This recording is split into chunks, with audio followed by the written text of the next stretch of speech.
So now we're talking about Halloween Figs Month 2, and we're making the Flying Geese cross block.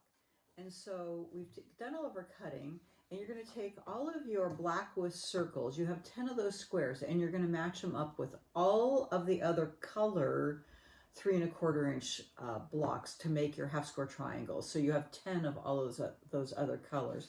And on the back of all of those blocks, I take my Quilter's Magic Wand, and there's a little line in the middle of these. I don't know if you can see this on camera, but there's a line here, and I lay it on the back of my wrong side of my fabric, point to point, and I draw a line with a pencil on each side, and that's my sewing line. Okay, so I've sandwiched these together, right sides together, my black with circles with one of my prints. I've marked that line, and then I've already sewn, and I sew actually a little inside of that line, give me a little more wiggle room when I'm cutting my half square triangle. And I've sewn on each of these on all 10 of my blocks. I've done the rest of these because you can see I've laid out some of the block. And then after I've sewn, I cut right down the middle, and I have a nice half square triangle. And then what I did is I pressed to the dark on all of the blocks, pressed to the black. Okay, so now I have a couple that I'm going to demo on using my block lock for cutting. So these you have to cut down to 2 5/8, not 2 1/2, 2 5/8 on all of your half square triangles. So what I do here is, because I've pressed to the dark on these, on your block lock, there's a little groove in these rulers, and they're going to lock into that seam, into that where you've pressed. And so one I call the hill and the valley. So the hill is where you've pressed towards that seam allowance, and that valley is where this emblem is going to go, and that's where it locks into that seam. Okay, so I'm going to lock into there, and then I can see here where my 2 1/2 is, and then a little tick over is the 5 1/8. So I'm just going to make my first cut here and here, and then we'll square it up on the next cut. So what I do to just go be a little more efficient is I cut all of them down. You're gonna have 20 of these. So of course I've already done 18 when you guys were away, and so I'll do a couple more. I'll do all of them. I just like to do it all at once. And then what I do is I take and flip them all, and I flip my block lock so it's still in the valley. Okay, and then I just slide it down, and I look for my 2 5/8. So it's just one tick over from the half, and I slide it down, and it's still locked in to that groove, and then I can square it up.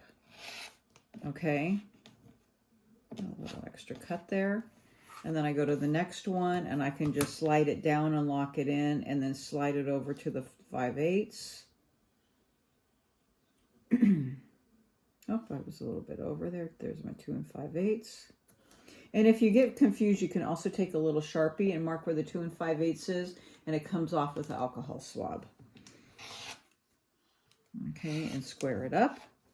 And then I would do that for all 20 of them. So I get them all squared up, and then I would lay them out. So I have the block laid out, and you can look at the picture. I find the black and white drawing a little bit hard to follow, the A's and B's and all that. So for me, I just pulled out the picture and looked at the picture and looked at the layout. And basically it's the, this one, my helper didn't lay it out correctly, but you know, we'll give him a break.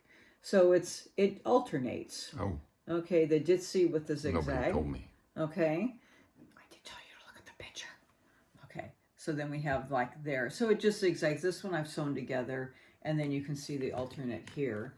But you can also see that this is going to piece without these in here. So you're going to piece this here. Okay, and then that one goes over here. All right, so I would be ready to piece this to here to here. So you're going to see these sections, and then you're going to have to piece in your side triangles here. So when you look at the piecing of the block, it's going to show you, first of all, how these piece together here, these side pieces, and then here, and then the side piece. And then at the very end,